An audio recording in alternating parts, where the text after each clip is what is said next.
Assalamualaikum warahmatullahi wabarakatuh. Alhamdulillahirabbil alamin, wassalatu wassalamu ala asyrafil anbiya'i wal mursalin wa ala alihi washabihi ajmain, amma ba'du. Para penonton YouTube setia Biosoni Persono yang dirahmati Allah Subhanahu wa taala, pertama-tama marilah kita panjatkan puji syukur kehadirat Allah Subhanahu wa taala atas limpahan rahmat dan karunia-Nya kepada kita semua. Tak lupa, marilah kita haturkan salawat serta salam kepada junjungan kita, Nabi Muhammad SAW, yang kita nantikan syafaatnya di yaumul akhir nanti. Para penonton YouTube setia Biosoni Persono yang dirahmati Allah Subhanahu wa taala, perkenalkan, saya Fitria Nur Ramadhani akan membahas tentang puasa. Puasa menurut syariat artinya menahan sesuatu tertentu dengan cara dan niat tertentu. Puasa merupakan sebuah ibadah yang oleh Rasulullah SAW ditujukan khusus kepada Allah Subhanahu wa taala, dan dialah yang akan memberikan ganjarannya secara langsung. Hal tersebut telah diterangkan dalam sebuah hadis qudsi yang berbunyi, qala Allahu ta'ala, kullu hasanatin bi asyri amsalihha illa sab'i mi'atin di'fin illa siyamu wa innahu li wa ana ajzi bih.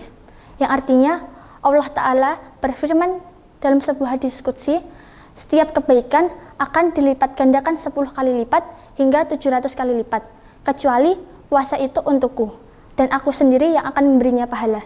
Hadis riwayat Bukhari. Dengan begitu, puasa merupakan sebuah ibadah yang tidak boleh dianggap remeh. Dalam pelaksanaannya pun, puasa harus dilakukan dengan bersungguh-sungguh, agar kita dapat mendapatkan pahala secara sempurna langsung dari Allah Subhanahu wa taala. Oleh karena itu, saat berpuasa, sebaiknya kita lebih berhati-hati dalam melakukan segala sesuatu agar tidak mengurangi pahala puasa yang kita punya. Para penonton YouTube setia Biosoni Persono yang dirahmati Allah Subhanahu wa taala, terdapat hal-hal yang mengurangi pahala puasa. Hal tersebut telah diingatkan sendiri oleh Rasulullah SAW dalam sabdanya yang berbunyi, kam min shaimin laisa lahu min siyamihi ilal ju'i wal atos.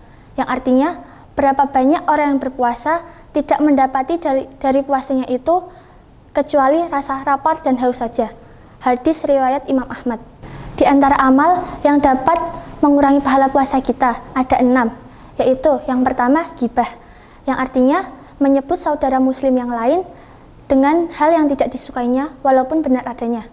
Yang kedua yaitu namimah, yang artinya menukilkan sebuah ucapan dengan maksud menimbulkan fitnah atau mengadu domba. Yang ketiga yaitu dusta, yang artinya berbicara yang tidak sesuai dengan fakta. Yang keempat yaitu melihat sesuatu dengan syahwat, baik yang dilihat itu halal atau haram baginya. Yang kelima yaitu sumpah palsu, yang artinya bersumpah atas nama Allah Subhanahu wa taala dengan sesuatu yang dusta. Dan yang terakhir, ucapan dan perbuatan yang keji. Di antara hal-hal yang mengurangi pahala puasa tersebut diperkuat lagi dengan hadis-hadis yang telah disampaikan oleh Rasulullah SAW dalam 2 hadis. Hadis pertama yang artinya 5 hal yang dapat mengurangi pahala puasa kita, yaitu berbohong, menggunjing, mengadu domba, melihat dengan syahwat, dan sumpah palsu. Hadis riwayat Ad-Darimi. Sedangkan hadis yang kedua yang artinya barang siapa tidak meninggalkan ucapan dan perbuatan keji, maka Allah tidak membutuhkan orang tersebut yang meninggalkan makan dan minumnya. Hadis riwayat Bukhari. Kesimpulannya, betapa banyak hal-hal yang dapat mengurangi pahala puasa kita. Oleh karena itu, sebaiknya kita lebih berhati-hati menahan diri agar tidak melakukan hal-hal yang dapat mengurangi pahala puasa kita. Apakah kalian malu? Telah capek-capek berpuasa, malah ternyata hanya mendapatkan lelah dan hausnya saja.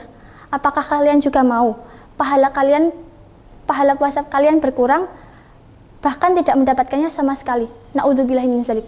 Tentu saja tidak mau, bukan? Maka dari itu, sebaiknya kita melakukan amalan-amalan yang dapat menambah pahala puasa kita. Semoga kita dapat melakukannya. Amin amin ya rabbal alamin. Demikian yang dapat saya sampaikan. Apabila ada salah kata, saya mohon maaf, dan terima kasih atas perhatiannya. Wassalamualaikum warahmatullahi wabarakatuh. Alhamdulillah, udah azan tuh. Bismillahirrahmanirrahim. Allahumma lakasumtu wa bika amantu wa ala rizkika aftartu birahmatika ya arhamar rahimin. Seger. Loh, kok sudah buka puasa? Kan belum waktunya. Di HP ku kan udah ada bunyi adzan, jadi aman dong. Ngawur, adzan di HP kan bukan jadi patokan. Makanya belajar fikih puasa di buku panduan lengkap fikih puasa karya Gus Ahmad Rifai. Di sini diterangkan bahwa adzan di masjid, TV dan radio ini sebenarnya bukan jadi patokan. Buku ini hadir dengan sistematis, lengkap dan dilengkapi sumber rujukan dari kitab-kitab fikih alam madhab Imam Syafi'i. Mulai dari syarat wajib puasa sampai tanya jawab seputar puasa ada di buku ini. Buku ini tersedia di distro Darul Hidayah. Buruan Ji. Oke, OTW order.